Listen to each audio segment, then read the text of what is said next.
Merci. Merci beaucoup, ça me fait vraiment plaisir d'être ici à Saxon parce que c'est un village que je vois dans les sources quand je suis aux archives, qui réapparaît comme ça souvent et puis ça fait plaisir d'être sur les lieux des endroits qu'on étudie et puis de pouvoir partager avec vous un peu ce que j'ai pu trouver aux archives cantonales. Parce que comme vous le savez peut-être ou peut-être pas, aux archives cantonales, il y a vraiment les archives de votre commune et puis vous pouvez tout à fait vous-même aussi, si vous vous inscrivez, aller consulter ces archives. J'encourage les gens qui sont motivés à le faire parce que c'est pas compliqué et puis à l'accueil des archives de l'État du Valais, ils sont vraiment très sympathiques. Voilà, sinon que vous dire, j'ai mis le logo de la fondation où je travaille. C'est la Fondation pour le développement durable des régions de montagne qui est basée à Sion, qui avait été créée il y a 20 ans pour les JO que nous n'avons pas eu. Pour rappeler, c'est Turin qui avait eu ces JO-là. Parce que l'idée à l'époque, c'était déjà de faire ces Jeux olympiques en Valais. Et puis, c'est pour ça que la ville de Sion et l'État du Valais avaient créé la Fondation pour le développement durable des régions de montagne. Et puis, aujourd'hui, nous avons des mandats pour la Confédération suisse. Nous travaillons avec la coopération suisse. Il y a eu des projets avec le Liban, avec le Rwanda, etc. Nous avons des projets pour des événements. Vous connaissez, je pense, tous le Slow Up. Le Slow Up, c'est la Fondation pour le développement durable qui l'organise. Nous avons aussi des projets avec les écoles. C'est comme ça que j'ai connu la présidente du musée, en allant au cycle à l'Étron, parce que c'est important aussi de partager ce qu'on découvre sur le Rhône avec les élèves. J'ai vu qu'il y avait d'anciens enseignants et des enseignants toujours au travail. Donc voilà, pour moi c'est un plaisir aussi de partager et puis essayer vraiment de vulgariser, parce qu'à quoi ça sert de faire des recherches si c'est pas pour les partager. Voilà. De quoi je vais vous parler ce soir? Alors d'abord je vais peut-être faire un petit rappel, parce que peut-être il y en a qui s'en souviennent encore, n'hésitez pas à le dire si c'est le cas. Le paysage il a beaucoup changé dans la plaine du Rhône, donc c'est vous montrer des documents qui peuvent expliquer comment était ce paysage avant la première correction du Rhône et aussi avant les grands travaux du début du XXe siècle, surtout les travaux de remaniement, etc., d'amélioration foncière. Je vais parler aussi des Saxoniens qui étaient des riverains très malins dès le Moyen-Âge, on va le voir. D'un plan de Saxon, enfin, du Rhône à Saxon en 1701 qui est très intéressant. Et puis de ce fleuve qui était très instable jusqu'à la première correction entre Saxon et Saillon. Il y a eu aussi une grande éruption en 1782. On va voir quelles ont été les conséquences pour Saxon de cette éruption. On va voir aussi quels étaient les conflits entre les communautés, les alliances qu'il y a pu y avoir aussi entre les communes. Et puis nous allons voir qu'est-ce qui s'est passé avec les grandes corrections. Et puis nous allons voir aussi si nous avons des stéréotypes qui sont restés dans les mémoires depuis longtemps par rapport au Rhône. Et on va finir avec Saxon qui était au début du XXe siècle un exemple à suivre pour les autres communes du Valais. Il paraît que c'est toujours le cas. Alors commençons tout de suite. Ça c'est un extrait du plan Napoléon. Alors c'est pas Napoléon, vous imaginez bien, qui avait dessiné ce plan. C'est un plan qui est aux Archives nationales de France à Paris, un immense plan qui fait 25 mètres de long et qui part en fait du lac Léman jusqu'à Brigue, jusqu'à la route du Simplon, parce que ce qui intéressait Napoléon forcément, c'était de pouvoir passer avec ses canons par le Simplon. Et il avait demandé à ses ingénieurs géographes de venir en Valais et de faire un plan qui permettait vraiment de connaître l'état de la route et les dangers qu'il pouvait y avoir pour cette route, notamment surtout le Rhône. Là, je vous montre une partie de ce plan qui est colorié, ce n'est pas le cas pour la totalité du plan. Pardon, je reviens. Voilà, donc une partie de ce plan, là vous avez la ville de Sion, vous avez ici Bramois, le cône de la Borgne, et c'est très intéressant parce que grâce à ce plan, on peut un peu voir à quoi ressemblait le paysage au début du XIXe siècle. Et puis on voit tout de suite qu'il y avait des marécages, on le voit là, mais qu'il y avait aussi des endroits qui étaient clairement cultivés. Et puis ce qu'il y avait aussi surtout, et qu'on n'a plus beaucoup, c'est des forêts. Et puis on voit aussi grâce à ce plan que le Rhône, ce n'était pas un seul lit, mais qu'il y avait plusieurs bras du Rhône à certains endroits. Donc on appelle ça un Rhône en tresse, hein. C'est comme une tresse. Voilà. Donc voilà ce qu'on peut apprendre grâce à ce plan qui est vraiment très intéressant. Ce qu'on sait aussi, grâce notamment à M. Henri Tur, aux photos qu'il a pu trouver, aux photos qui sont conservées, j'ai appris qu'il y avait aussi des photos qui ont été exposées par le Photo Club là, sur le Rhône, et ça m'intéresse beaucoup de découvrir. Grâce à ces anciennes photos, on sait aussi qu'il y avait des dunes de sable, qui faisaient pour les plus petites, comme c'est le cas ici, entre 3 et 5 mètres de hauteur. Là, on voit la taille des ouvriers qui sont en train de détruire la dune, hein. Donc on peut imaginer qu'elle faisait environ 2,50 m, 3 mètres, mais il y avait des dunes de sable dans la région ici, entre Saxon, Charras, Saxon, Martigny, Fuy, etc. Des dunes qui pouvaient faire jusqu'à 15 mètres de hauteur, d'après les témoignages. Donc toutes ces dunes, malheureusement, elles n'existent plus parce qu'elles ont servi à colmater les marécages et on a pris le sable de ces dunes pour niveler les terrains aussi au début du XXe siècle. Donc c'est pour vous montrer à quel point le paysage était différent. On a déjà vu, il y avait plus de forêts, il y avait entre autres des dunes. J'aime bien montrer ce graphique aussi parce qu'il nous permet de voir l'état des forêts en plaine, comment cet état des forêts a évolué au fil du temps. Alors on a l'état en vert foncé en 1844, en vert un peu plus clair en 1930 et encore plus clair en 1980. Si on regarde pour Saxon ici, eh ben, on voit qu'en 1844, il y avait à peu près 70 à 80 hectares à Saxon. En 1930, on n'en avait plus qu'environ 60. Et en 1980, plus rien. Donc les forêts de plaine, elles ont disparu petit à petit. Il y a un seul endroit où on a encore aujourd'hui une grande forêt de plaine. C'est là où j'habite. C'est, vous voyez, c'est Assières. Parce qu'on a la chance d'avoir le bois de Finges qui est resté. Et puis c'est vrai que moi j'aime beaucoup aller me ressourcer dans le bois de Finges. Mais sinon, malheureusement, à part le bois de Finges, à part le bois noir aussi avant Saint-Maurice, il n'y a plus vraiment de forêt en plaine.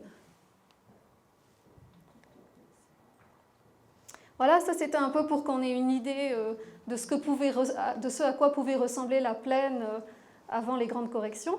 Moi j'ai surtout étudié le Moyen-Âge au départ pour mon mémoire de licence. Et ce que j'ai pu voir vraiment, c'est que contrairement aux idées reçues, la plaine, elle était déjà exploitée dès le Moyen-Âge. Alors, il ne faut pas imaginer une agriculture intensive comme on a aujourd'hui, hein. C'était vraiment une agriculture extensive, avec surtout des prés et des pâturages pour nourrir les bêtes en plaine. Et c'était vraiment très très important pour l'économie d'alors.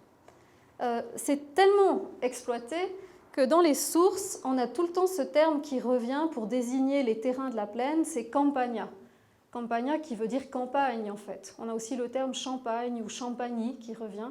Ça vient clairement du latin campus qui signifie champ.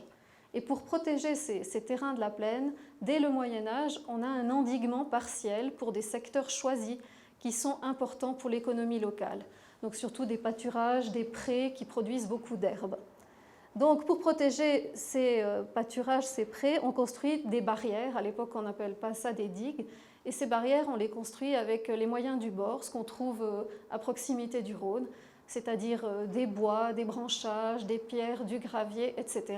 Et les gens sont quand même très ingénieux, ils ont de superbes connaissances pour l'époque, et ils font des barrières qui sont assez efficaces. Voilà. Voilà le type de documents que j'ai pu étudier. Ça, c'est des auditions de témoins. Donc, c'est des témoins de Saxon qui sont appelés à comparaître lors d'un procès entre Fuy et Martigny. Parce que ce qu'on trouve alors à foison dans les archives, c'est les conflits entre les communautés à propos du Rhône, des pâturages, des barrières construites au bord du Rhône. Et là, ce qui s'est passé, c'est que Saxon a très intelligemment vendu une de ses îles au bord du Rhône à Martigny. Sauf qu'après, Martigny a eu des problèmes avec Fuy, parce que Fuy a construit des barrières à côté de cette île. Et puis, voilà, il y a un procès entre Martigny et Fuy. Et puis, pour savoir comment c'était avant, parce que ce qui est surtout important pour les juges, c'est en quoi consistaient les usages, en fait. Donc, pour montrer qui a raison, qui a le droit, etc., de son côté, on fait appel à ces témoins de Saxon. Et les témoins de Saxon viennent et disent des choses qui sont très intéressantes. D'abord, peut-être juste pour vous rappeler que les communautés ont vraiment des droits de pâturage, c'est fixé, hein, il y a des limites qui sont posées, qui sont faites en bois et en pierre pour vraiment permettre de délimiter les terrains déjà au Moyen-Âge. Et voilà ce que dit entre autres un des témoins de Saxon qui s'appelle Jacques de Canalis. Monsieur Jacques nous dit que les gens de Saxon possédaient l'île de Cresta Boveres, ça veut dire l'île de la crête aux bœufs, en coupant du bois et en faisant pâturer les animaux. Et après, quand les animaux ne pouvaient plus traverser vers cette île à cause de l'abondance de l'eau qui coulait par un bras du Rhône et qu'ils ne pouvaient plus aller pâturer avec leurs bêtes sur cette île, ceux de Saxon louaient cette île à ceux de Fuy. Donc vous voyez, déjà au Moyen-Âge, ces terrains-là, ces îles, aujourd'hui on pense que ces îles n'avaient aucune valeur parce qu'elles étaient entourées par les bras du Rhône. Non, non, ces îles avaient vraiment de la valeur et les gens de Saxon étaient des riverains très malins parce que quand ils ne pouvaient plus aller avec leurs animaux sur l'île parce qu'il y avait trop d'eau, eh ben, ils louaient l'île aux gens de Fuy. Et je trouve que c'est un des meilleurs exemples que j'ai pour dire que la plaine, elle était vraiment exploitée et puis que ça avait une valeur économique à l'époque. Et puis cette crête Beauvert, elle est très intéressante aussi parce qu'une crête, en général, c'est quelque chose d'un peu surélevé. Hein. Aujourd'hui aussi, on n'appelle pas une crête quelque chose qui n'est pas surélevé. Donc ça veut dire que c'était très probablement une dune importante. Et j'ai essayé de resituer à partir des toponymes où se trouvait cette dune. Alors pour ce faire, j'ai pris un plan du début du 19e, fin 18e, on ne sait pas exactement, un plan qui se trouve aux archives de l'État du Valais. Et sur ce plan, vous avez Saxon qui est dessiné ici, et vous avez les villages de Fuy, Mazimbro, Saxé, etc. ici en bas. Et déjà, on voit vraiment que la plaine était occupée par les bras du Rhône entre Saxon et Saillon. Et puis j'ai trouvé des toponymes, vous voyez les toponymes qui sont très intéressants. Alors là, vous voyez que le plan, il est orienté différemment par rapport aux cartes d'aujourd'hui, parce que Saxon est en haut et puis Fuy en bas. Donc j'ai retourné le plan, voilà ce que ça donne, et puis j'ai retrouvé ce terme-là, qui s'appelle Sageta, ce toponyme ici, et c'était une autre île qui était exploitée par les gens de Saxon. À partir de ce moment-là, j'ai essayé de replacer l'île de Crête-Beauvert, qui était à côté du pré des gens de Fuy, le pré Corbet, et voilà à peu près. Mais on sait que ça a changé, hein. Et là on est fin 18e, donc ça avait évolué depuis le Moyen-Âge. Mais voilà à peu près à quoi ressemblait le paysage qu'ont connu les témoins de 1490. Donc il y avait ces deux îles et un bras du Rhône ici qui allait vers Chara. Il y a un autre plan qui est très intéressant, parce que celui-là c'est un des premiers plans que j'ai vraiment trouvé de la région avec le Rhône. C'est un plan de 1701. Et il ressemble à une toute petite feuille A5 en fait, hein. Donc c'est pas du tout un plan comme le plan Napoléon qui est immense et qui fait 25 mètres de long. Celui-là il est tout petit et il explique un des gros problèmes qu'a eu Saxon en 1701. Alors j'ai réécrit hein, parce que l'écriture de l'époque c'est pas toujours facile à lire, hein. Donc j'ai réécrit à côté ce que ça voulait dire. Donc ici vous avez la nouvelle grande route, qui est la route royale, comme on l'appelait aussi à l'époque, la route qui traversait le Valais. Ce n'était pas encore la route du Simplon hein, en 1701. Il fallait attendre les Français pour ça. Voilà. Et puis, qu'est-ce qui s'était passé là, à la fin du XVIIe siècle, début XVIIIe? Il s'est passé que le Rhône a changé de tracé. Ça, c'était son ancien lit. Et puis, il est allé beaucoup plus vers Saxon. Donc vous imaginez, les Saxonins, ils n'étaient pas très contents. Hein. Et puis les magistrats, les autorités n'étaient pas contentes non plus parce que ça mettait en danger la route, la nouvelle route qu'on avait construite, si le Rhône se rapprochait trop de la route.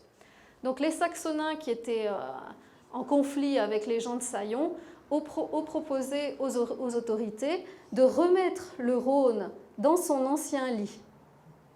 Et c'était un sacré boulot, vous imaginez, hein, avec les moyens de l'époque. Et ils ont obtenu gain de cause. Les autorités leur ont dit oui, c'est une bonne idée, parce qu'eux voyaient surtout l'importance de la route, l'importance économique de la route. Ils ont dit oui, remettez le Rhône dans l'ancien lit. Donc les Saxonins ont eu beaucoup de travail, et les autorités, ce qu'ils ont fait, c'est qu'ils ont vraiment délimité le Rhône. Alors c'est cette ligne toute droite qu'on voit là, c'était la volonté des autorités de mettre des limites au Rhône, ce qui n'était pas forcément acquis d'avance, parce que le Rhône, il n'en faisait qu'à sa tête, mais au moins, disons que ça a été fait, et c'est pour ça que ce plan avait été réalisé. Donc là, on voit toutes les limites qui ont été mises ici. Donc là, un des toponymes qui est intéressant, c'est la Guillemande, parce que ça m'a permis, vous le verrez, de replacer ces lieux. Donc le premier conflit, c'était à cause du Rhône, et le deuxième conflit, entre Saxons et Saillons, c'est parce que la commune de Saxons possédait tout ce terrain ici, du côté de Saillons, si vous voulez, du Rhône. Ça appartenait à Saxons, mais c'était côté Saillons par rapport au Rhône. Donc il y avait un problème de nouveau entre Saillons et Saxons, parce que les gens de Saillons utilisaient ce pâturage, donc les gens de Saxons ont demandé qu'on mette aussi des limites au pâturage.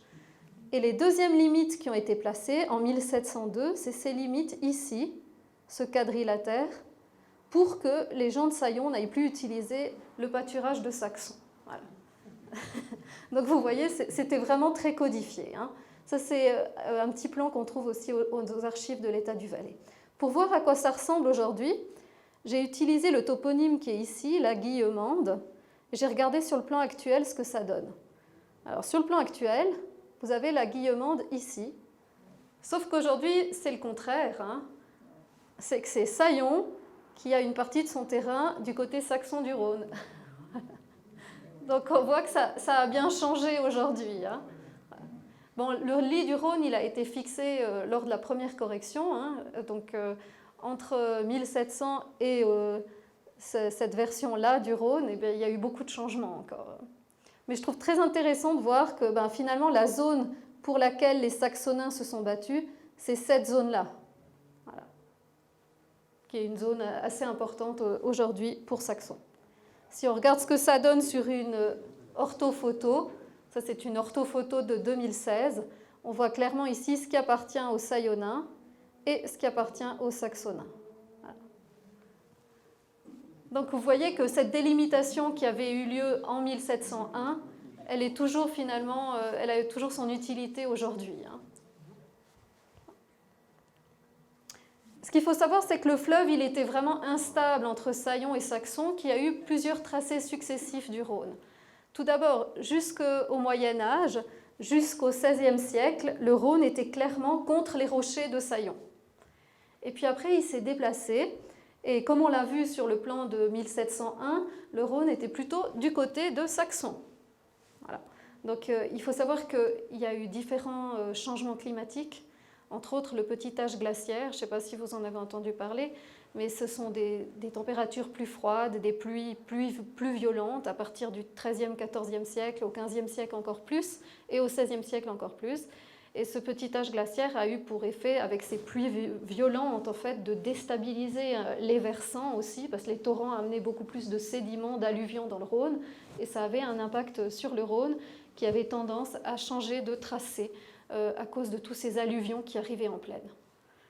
Donc, à cause de ces changements climatiques, parce qu'aussi il n'y a pas vraiment de cône, hein, de déjection comme il y en a pour la Fara ou la Lozens, la région de Saillons-Saxons, c'était vraiment une zone instable par rapport au Rhône. Et puis donc, on a vu que le Rhône était plutôt du côté du monde saxon, et cela jusqu'en 1782. Et après, en fait, il est retourné du côté de Saillons et vers le milieu de la plaine, et il a été fixé définitivement lors de la première correction en 1863. Ce qui est très important de voir, c'est comment les gens de l'époque ont réagi par rapport au changement. Et en 1803, Martigny et Saxon se mettent ensemble pour adresser un mémoire au Conseil d'État. Et voilà comment ils relatent ce qui s'est passé à la fin du XVIIIe siècle. Ils nous disent « Beaucoup de personnes se rappellent qu'en 1780, le chemin entre Écaune et Saxon devint impraticable, qu'il fut submergé pendant quelques étés et qu'on fut obligé de le transporter plus haut dans la côte. » Donc on voit que déjà en 1780, la catastrophe se préparait.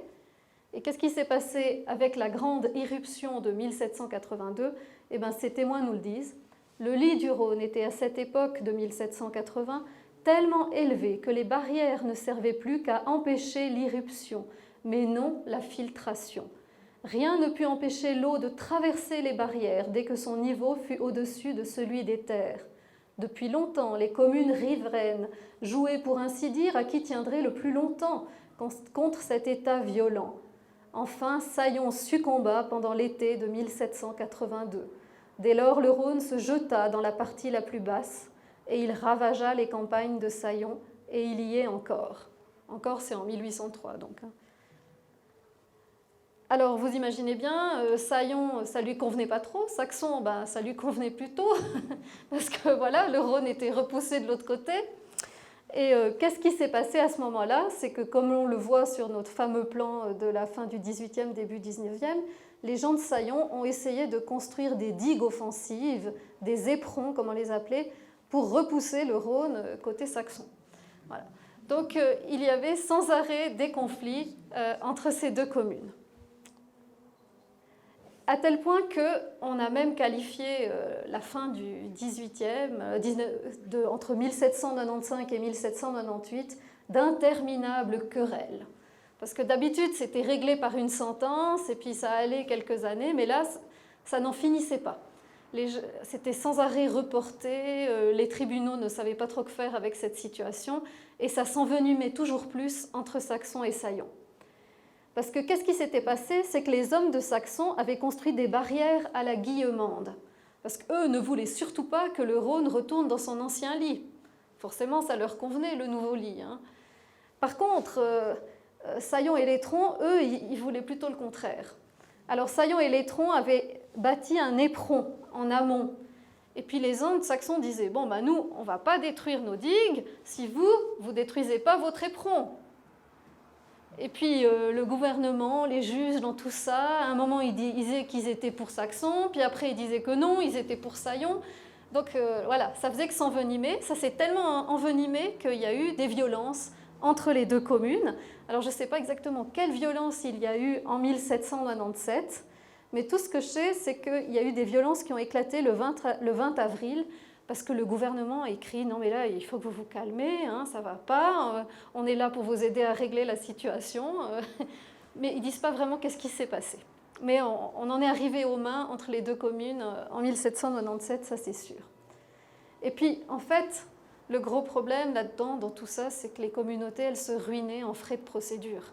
Parce qu'on allait chaque fois devant le juge, ça coûtait très cher, il fallait chaque fois payer les juges, mais ça ne permettait pas de retrouver une solution vraiment adaptée.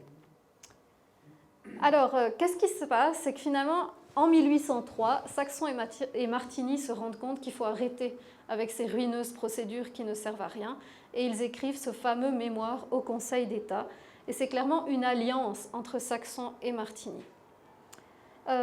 Et puis, bon, ce qu'ils disent aux gens du Conseil d'État, c'est « Ayez la charité de ne pas envoyer la question aux tribunaux. Leurs longues, interminables et ruineuses formalités ne peuvent rien contre l'impétueux fleuve qui dévaste ce pays. » Et je trouvais que c'était vraiment joli, parce que voilà, c'était vrai en fait. Hein.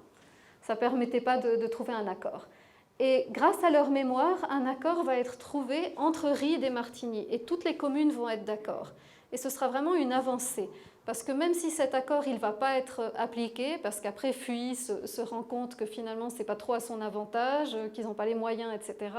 Et comme Fuy ne participe pas, les autres ne peuvent pas faire les travaux. Mais n'empêche que ça sert de guide. C'est un peu comme une boîte à outils. On va ressortir cet accord et puis on va toujours essayer de faire en sorte de trouver une solution pendant tout le XIXe siècle. Donc finalement cet accord il va aussi aider à préparer la première correction du Rhône. C'est vraiment là que les gens arrivent à s'unir, à avoir une vision d'ensemble par rapport au Rhône. Et puis, en 1828, après des inondations qui sont survenues au printemps 1827, la commune elle est autorisée à construire des digues pour se protéger. Et j'ai voulu le dire ça parce que c'était vraiment les gens qui travaillaient lors des corvées pour faire ces barrières, et c'était les gens de Saxon qui faisaient ces barrières. Et ce qu'ils disent bien là, c'est qu'il y avait 50 volontaires qui travaillaient jour et nuit pendant des semaines pour construire ces barrières. Et ça, je pense que c'est quelque chose qu'on a oublié, l'investissement que ça a pu demander aux habitants, qui avaient autre chose à faire, hein, parce qu'en tant que paysans, ils devaient tout le temps travailler leurs terres, et ils avaient du bétail, ils devaient s'occuper du bétail. Et donc, c'était un sacré sacrifice pour les volontaires des communes que de faire tout ce travail. Et puis, il y a eu encore plein de conflits. Ça ne s'est pas arrêté jusqu'à la première correction du Rhône. La situation avec le petit âge glaciaire s'est empirée encore. Il y avait toujours plus d'inondations à partir de 1833. Et c'est arrivé que finalement, en 1860, il y a eu cette inondation terrible. Et c'est à ce moment-là que les cantons Genève et d'autres cantons de Suisse allemande ont beaucoup aidé les Valaisans. Il y a des mémoires, des rapports qui ont été écrits pour dire mais il faut vraiment faire quelque chose pour le Valais. Et la Confédération a débloqué des moyens financiers pour qu'on puisse faire la première correction du Rhône. Parce que les idées, elles étaient là en Valais, mais les moyens financiers et humains, forcément, y manquaient. Et c'est grâce finalement à cet investissement de la Confédération qu'on a pu faire la première correction du Rhône. Alors la première correction du Rhône, c'est le dessin que vous avez ici. Chaque 30 mètres, on a créé des épis. Il y avait des digues de chaque côté. Et l'idée des ingénieurs, c'était que les alluvions, les sédiments, allaient se déposer entre les épis. Sauf pas de bol, ça n'a pas marché. Qu'est-ce qui s'est passé? Les alluvions, les sédiments sont restés au milieu du lit du Rhône. Et quand ils sont au milieu du lit du Rhône, petit à petit, ça s'exauce toujours plus. Et il y avait de nouveau plein d'inondations au début du XXe siècle. Donc raté, il fallait faire une deuxième correction. C'est pour ça qu'on a fait la deuxième correction du Rhône. On a pris tous les alluvions qui étaient au centre du Rhône, on les a mis entre les épis et on a créé des cordons d'enrochement de rochers pour faire en sorte que le débit soit plus rapide et entraîne tous ces alluvions, tous ces sédiments. Voilà, ça c'est la deuxième correction du Rhône. On a aussi surélevé les digues, renforcé les digues de chaque côté du Rhône. Deuxième correction, de nouveau 30 ans, 1930-1960. Pour la troisième, je pense que ce sera plus que 30 ans. Pour vous montrer les photos, ici, vous avez une photo avec les épis, les fameux épis de la première correction du Rhône. Ça, c'est du côté de l'Oèche. Et puis, ici, vous avez une photo qui montre bien ces enrochements qui sont réalisés lors de la deuxième correction du Rhône. J'aime bien monter cette photo aussi parce que c'est une jeune fille de Saillon qui était au collège de Saint-Maurice qui me l'avait donnée. Il y avait son grand-papa qui travaillait quelque part ici avec ces messieurs. C'était pour montrer qu'en fait, avant de faire la deuxième correction du Rhône, ils ont essayé d'autres solutions. Ils allaient draguer le Rhône. Je trouve ça rigolo, ce terme, draguer le Rhône. C'était un peu des moyens rudimentaires. C'était, vous voyez, ces seaux qui raclaient le fond du Rhône, qui remontaient les sédiments. Mais ce n'était pas très, très efficace. C'est pour ça qu'il a quand même fallu faire la deuxième correction. Là, on est en gros dans les années 20, à proximité de Fuilly, Saillon, Saxon. Voilà. La solution, elle a aussi été la solution des gravières à partir des années 50, des années 60. Et on prélève toujours énormément de mètres cubes dans le Rhône. C'est 260 000 mètres cubes par année. C'est énorme, hein. On prélève plus que le Rhône reçoit de ces rivières latérales. Hein. C'est pour ça qu'aujourd'hui, le fond du Rhône, il est plus bas qu'à la fin de la deuxième correction. On prélève énormément de ressources dans le Rhône. Ça, je crois qu'on a tendance à l'oublier. D'un point de vue économique, le Rhône nous apporte beaucoup, parce qu'avec tous ces graviers, tous ces sables, qu'est-ce qu'on fait? On fait du béton, et puis on construit des routes, des bâtiments, etc. Et aujourd'hui, les gravières sont indispensables et sont intégrées dans le projet de la troisième correction du Rhône. Si je fais un petit récapitulatif, on peut dire qu'avant 1860, c'est vraiment l'homme qui s'adapte au fleuve. C'est en quelque sorte le Rhône qui domine, mais la société qui agit quand même, qui fait des aménagements, des barrières, comme on l'a vu. Et ces aménagements, ces barrières, elles ont quand même un impact sur le Rhône dès le Moyen-Âge. Donc avec leurs moyens rudimentaires, ils arrivaient quand même à faire beaucoup de choses. Puis il y a la première et la deuxième correction du Rhône. Là, clairement, l'accent est mis sur les aménagements. La société qui crée ces aménagements et qui arrive finalement à domestiquer, à corseter le Rhône. Et ce qui est très intéressant, je trouve, c'est d'abord juste ce terme de correction du Rhône, on ne le trouve qu'en Suisse. Vous allez en France, ils ont aussi endigué, aménagé le Rhône, etc. Mais on parle d'aménagement, il n'y a jamais le terme de correction. Je trouve que correction, c'est un peu cette idée aussi, je te donne une bonne correction. Hein. On en a marre du Rhône, de son impétuosité, et on le corrige. Voilà. Et puis la troisième correction, j'en parle aussi quand je vais dans les classes, c'est vraiment l'idée de retrouver cette cohabitation harmonieuse entre le Rhône et la société, de lui redonner un peu d'espace pour notre sécurité aussi, parce que la loi fédérale l'exige. que les cours d'eau aient plus d'espace en Suisse. C'est comme ça, en Suisse, c'est la Confédération qui a établi cette loi. Un petit rappel aussi, c'est que la population du Valais, elle n'a jamais cessé d'augmenter depuis 1800. On le voit clairement ici. Aujourd'hui, on est à 340 000 habitants en Valais. Et puis ces habitants, il a bien fallu les loger. Donc on a construit où surtout? En plaine.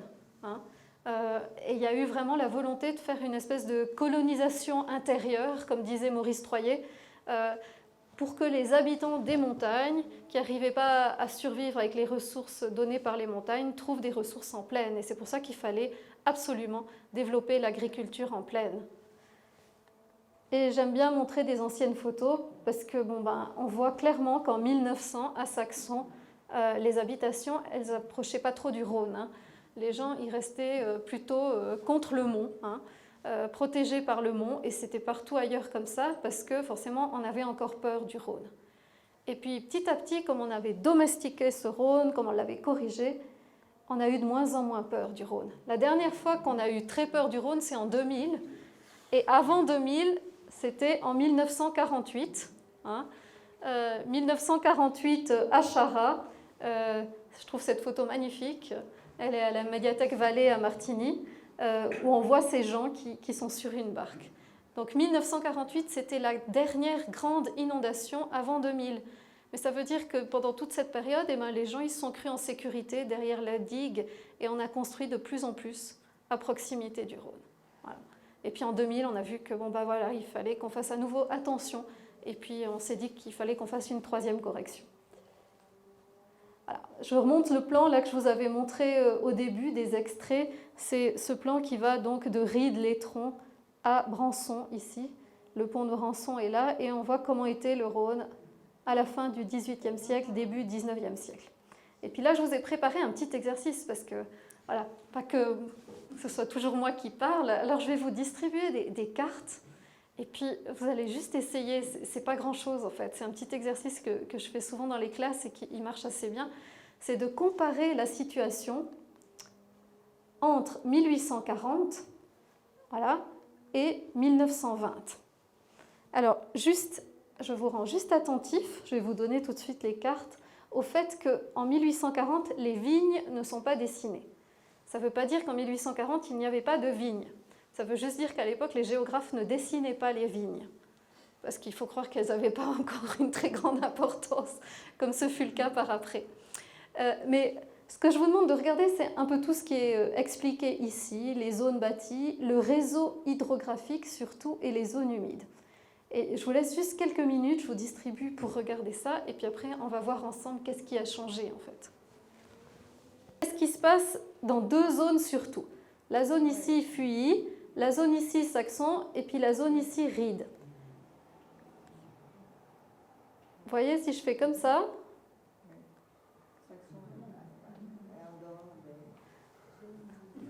là, on voit encore mieux que sur les cartes que vous avez, parce que c'est plus clair, parce que c'est vraiment consacré aux zones humides et aux cours d'eau.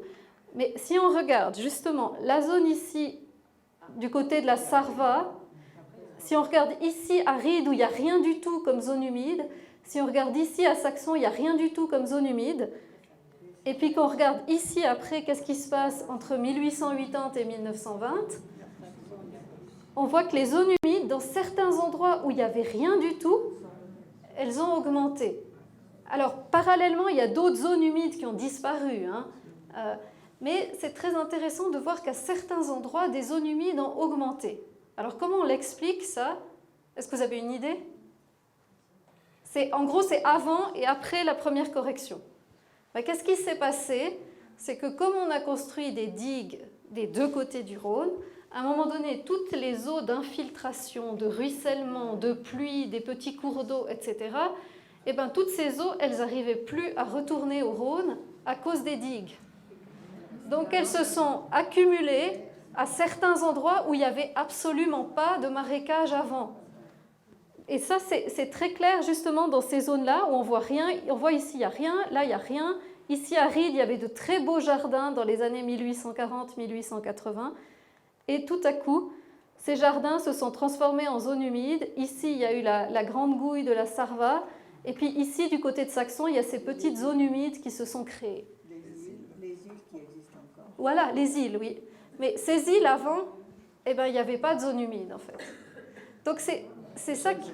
Après, il y avait un canal de filtration à côté. Oui, après, il y a le canal, oui, qui a été créé pour drainer tout ça, en fait. Ouais. Ouais. Tous les petits canaux dans la plaine. Exactement, tous les petits canaux qui ont été construits pour assainir, comme ils appelaient, toutes ces zones humides.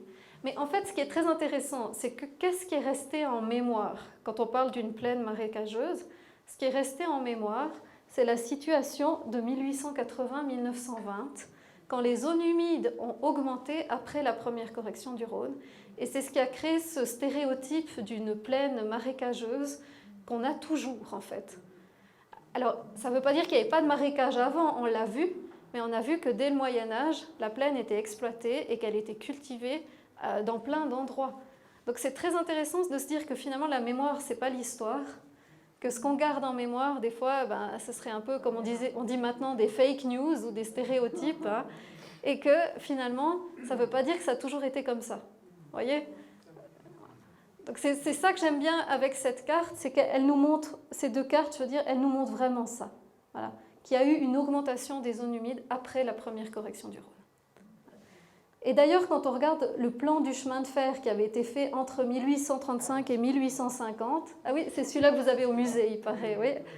Et bien, dans ce plan qui a été fait entre 1835 et 1850, la zone des îles de Saxon, justement ici, il n'y a pas du tout de marécage. Hein. On le voit bien, il n'y avait pas du tout de marécage. Mais maintenant, on a un grand marécage là-bas. Ah oui? Oui, c'est la Gouille à Gérard. N'est-ce pas, Gérard? Et avant de construire le casino, ils ont dû tout drainer. Ouais. Pas mal, assainir la cour. Et puis, pour venir à Saxon, l'exemple à suivre, j'ai trouvé dans le Confédéré du 19 janvier 1901 ces phrases que je trouve assez super. C'est à la commune de Saxon que reviendra l'honneur d'avoir risqué le premier pas, car c'est de là que, grâce à quelques tentatives tout d'abord isolées, la culture potagère et arborescente a pris son premier essor notable et est venue aboutir à la création de la fabrique de conserves alimentaires de la vallée du Rhône. Voilà. Donc là, on voit clairement que Saxon est cité vraiment comme un exemple. Alors là, c'est la fameuse fabrique de conserves. Hein. Et puis, c'était vraiment quelque chose de très important d'un point de vue agricole et industriel, parce que c'était des conserves qui étaient vraiment exportées partout hein, en Europe. Et puis, comme on a dit, il y a de nombreux canaux qui ont été construits pour assainir toutes ces zones humides, hein, tous ces marécages. Et il y a eu le fameux canal Ried-Martigny achevé en 1922. Et puis, un peu comme on a vu pour le Rhône, les gens, ils ont procédé par tâtonnement. Des essais, des échecs, des réussites, etc. Et puis, ce qui s'est passé avec ce canal, c'est qu'il a eu pour effet d'abaisser le niveau de la nappe phréatique. Et il y a eu de gros dégâts, parce qu'à cause de cette sécheresse, il y a vraiment des vergers qui ont été anéantis. Et cette sécheresse, elle a causé la perte de 50% des abricotiers, mirabelliers, reines-claudiers, etc. de la fabrique de conserves de Saxon. Donc on voit qu'ils n'étaient pas tous très contents hein, de tous ces travaux qui étaient faits dans la plaine. Et Maurice Troyer, le fameux chef du département de l'agriculture, de l'intérieur, etc., il a dit, bon, c'est pas grave, hein, les travaux d'assainissement, ils ont si bien réussi que les terrains desséchés sont trop secs. Alors qu'est-ce qu'on va faire? On va irriguer tout ça. On a suffisamment d'eau en vallée, donc on va irriguer la plaine et on va faire vraiment de cette plaine un sol de valeur. Et en 1927-1928, la bourgeoisie de Saxon s'est vraiment impliquée parce qu'il y a eu le défrichement, le nivellement hein, et le labour au tracteur des îles de Saxon qui représentaient environ 65 hectares. Et ces îles sont devenues vraiment un endroit super pour l'agriculture. Les terrains, ils ont ensuite été partagés et vendus aux enchères entre les bourgeois. Voilà. Donc vous voyez que le paysage, il a changé surtout avec la première correction du Rhône au XIXe siècle et encore vraiment surtout au début du XXe siècle quand il y a eu tous ces projets d'amélioration foncière, de remaniement parcellaire et tout. Et c'est pour ça qu'aujourd'hui, on a un paysage de plaine qui ne ressemble plus du tout au paysage qu'on a pu voir sur les plans comme le plan Napoléon. Et c'est ça que je trouve aussi intéressant de faire remarquer, c'est que finalement le paysage qu'on a aujourd'hui, c'est le paysage qu'on a construit nous. Alors pourquoi pas en reconstruire un autre qui soit aussi plus agréable pour les loisirs, j'entends un autre au bord du Rhône principalement, et c'est ce que j'espère avec la 3e correction du Rhône, c'est qu'on arrivera à construire quelque chose de vraiment agréable pour nos enfants et nos petits-enfants, que ce soit aussi une espèce de poumon de verdure, un poumon agréable dans la plaine du Rhône. Voilà. C'est ce que j'espère.